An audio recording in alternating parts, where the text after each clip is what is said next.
Assalamualaikum warahmatullahi taala wabarakatuh. Okey, untuk hari ini iaitu kelas UPKK, kita akan sambung lagi kita punya perjuangan iaitu tentang bab ulum syariah. Ulum syariah tu terpecah pada dua. Yang pertama adalah akidah, yang kedua adalah ibadat. Okey, kita sambung tentang akidah ataupun tauhid. Okey. Yang lepas-lepas kita dah belajar tentang beriman kepada kitab kan. Okey, ada lagi yang kita tak belajar tentang topik beriman kepada kitab iaitu suhuf-suhuf. Okey, kita nak tahu apa maksud suhuf. Okey, selain daripada kitab, Allah juga telah menurunkan suhuf. Apa itu maksud suhuf? Suhuf dari sudut bahasa bermaksud lembaran ataupun helaian. Okey, itu daripada sudut bahasa. Dari sudut istilah ialah kalam Allah yang diturunkan kepada nabi-nabi dan rasul-rasul yang menjadi panduan manusia dan tidak mengandungi peraturan hidup yang lengkap. Ia merupakan helaian-helaian dan lembaran-lembaran yang mengandungi akidah dan nasihat secara umum. Bilangan suhuf kesemua sekali ada 100. Dalil kewujudan suhuf iaitu inna haza lafis suhufil ula suhufi Ibrahim wa Musa. Okay, kita tengok situ bilangan suhuf yang diturunkan 50. Okay, 50 lembaran, okay, ataupun 50 helai diturunkan kepada Nabi Syith alaihi salam. Ingat 50 kepada Nabi Syith alaihi salam. Yang kedua ialah Nabi Idris sebanyak 30 lembaran, dan Nabi Ibrahim 10 dan Nabi Musa juga 10. Okey, bila dicampurkan semua sekali menjadi 100. Seterusnya, kelebihan beriman dengan kitab ni: mengenal Allah sebagai pencipta.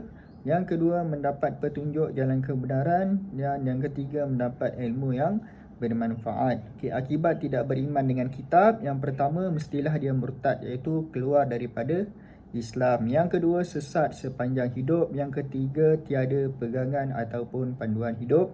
Yang keempat, sentiasa berprasangka buruk terhadap Islam. Dan yang kelima, tiada minat yang berkobar-kobar meneroka ilmu Allah. Itu adalah suhuf yang kita dah belajar.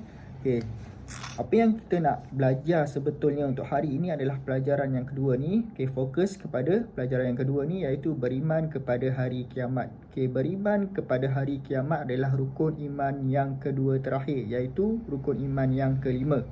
Okey, erti hari kiamat bermaksud hari kebangkitan semula manusia dan jin selepas kehancuran alam ini, dan pada hari itu Allah menghitung segala amalan baik dan buruk yang dilakukan oleh makhluk.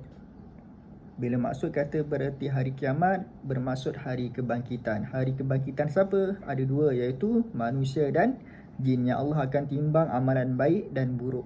Okey, selepas kehancuran lah, selepas bumi ni hancur, selepas semua alam ni hancur, maka akan ada hari kebangkitan. Okey, hukum beriman kepada hari kiamat adalah wajib. Hukum dia wajib, tak ada harus, tak ada sunat. Okey, hukum dia wajib. Okey, beriman dengan hari kiamat adalah wajib bagi setiap orang mukmin. Sekiranya kita gagal beriman dengan hari kiamat, perbuatan itu boleh menyebabkan rosak akidah. Okey, awak beriman kepada Allah, beriman kepada malaikat, beriman kepada kitab, beriman kepada Rasul, tapi tidak beriman kepada hari kiamat, maka tak sempurna iman tu dan akan menjadi sesat dan rosak akidah tu. Okey, tujuan dijadikan hari kiamat, apa tujuan dia?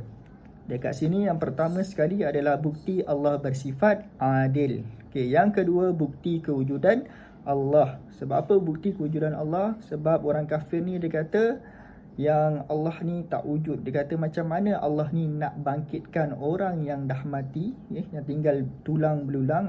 Masa time tu barulah dia sedar bahawa Allah ni benar-benar berkuasa dan Allah ni adalah wujud. Kewujudannya adalah wujud yang mereka selalu memperolok-olokkan kewujudan Allah. Okey, yang ketiga, alam ini tidak kekal dan akan musnah. Okey, yang keempat, menghitung seluruh amalan makhluk di bumi Allah. Okey, di hari perhitungan ni dipanggil juga dengan hari hisab.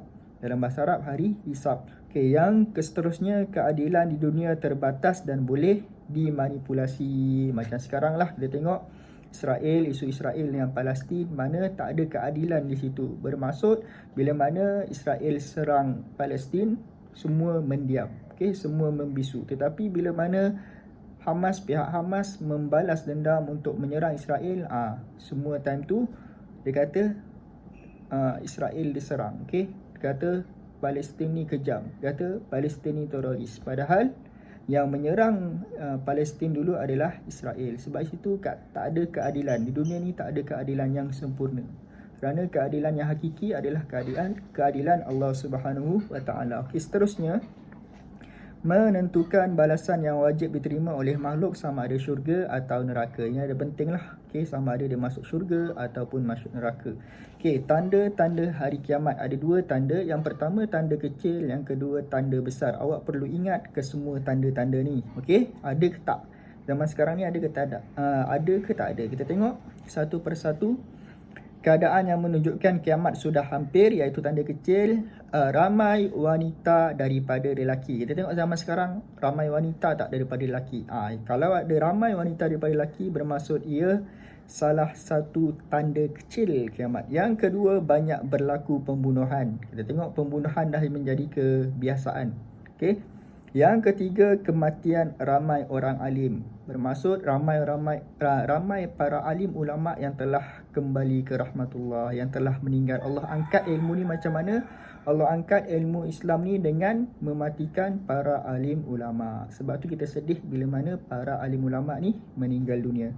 Okey, seterusnya amanah dikhianati, sesuatu tugas diserahkan kepada bukan ahli.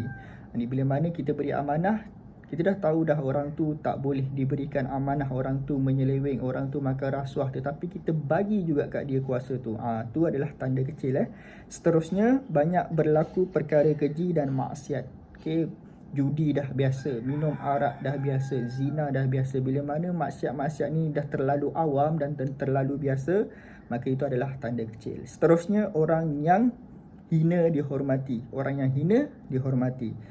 Contohnya macam Israel tu lah. Okey, orang tu hina, tapi negara-negara luar menghormati Israel ni. Dia kata Israel ni adalah negara yang diiktiraf, padahal mereka adalah pendatang. Seterusnya, banyak bangunan pencakar langit. Maknanya manusia ni berlumba-lumba untuk membina bangunan-bangunan yang tinggi. Okey, bangunan yang paling tinggi sekarang di dunia ni adalah bangunan di Dubai sana. Itu adalah bangunan yang paling tertinggi di dunia. Okey, bila mana bangunan-bangunan ni dah banyak yang tinggi-tinggi, semua tinggi-tinggi, itu adalah tanda-tanda kecil. Kita beralih kepada tanda-tanda besar kiamat. Okey, yang pertama, keluar dabbatul ard, binatang daripada bumi. Maknanya binatang tu keluar daripada bumi. Okey, bila mana binatang tu keluar, bermaksud tu tanda kiamat. Okey, yang kedua, asap ad-dukhan memenuhi timur dan barat. Okey, ni ikut turutan. Yang pertama, keluar dabbatul ard. Yang kedua, asap ad-dukhan memenuhi timur dan barat. Yang ketiga, matahari terbit dari sebelah barat. Yang keempat, keluar Ya'juj dan Ma'juj. Yang kelima, muncul Imam Mahdi. Yang seterusnya, munculnya Ad-Dajjal untuk menyesatkan umat manusia. Dan yang terakhir, Nabi Isa turun untuk membunuh Dajjal. Itu adalah tanda-tanda besar hari kiamat. Okey. Nama-nama lain bagi nama hari kiamat. Yang pertama, Yaumul Hashri, iaitu hari perhimpunan. Seterusnya, Al-Yaumul Akhir, hari terakhir. Yaumul Qiyamah, hari kebangkitan. Yaumul Hisab, hari perhitungan. As-Sa'atu, hari yang datang secara tiba-tiba. Yaumuddin, hari pembalasan.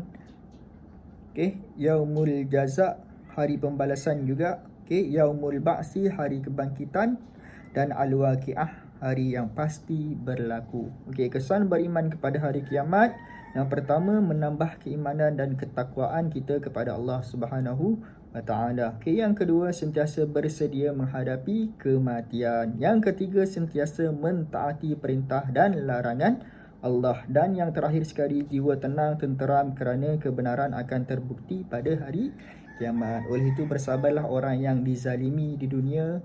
Kelak di akhirat nanti ada pembelaan yang khusus untuk mereka yang dizalimi di dunia. Mereka akan mendapat tuntut dan mereka juga boleh menuntut sesiapa yang menzalimi mereka. Okey, setakat itu saja untuk kelas kita hari ini. Maaf video agak panjang sikit, tapi masa agak terbatas. Okey, setakat itu saja. Kita akan jumpa lagi insya-Allah next class ataupun bila mana nanti awak dah naik sekolah, okey, kita akan lebih bincang lebih panjang lagi lah. Okey, masa lebih panjang lagi. Ini pun 10 minit, mungkin nak download nanti, awak nak download nanti agak panjang. Okey, setakat itu saja. Wabillahi taufiq wal hidayah. Assalamualaikum warahmatullahi taala wabarakatuh dan jumpa lagi insya-Allah.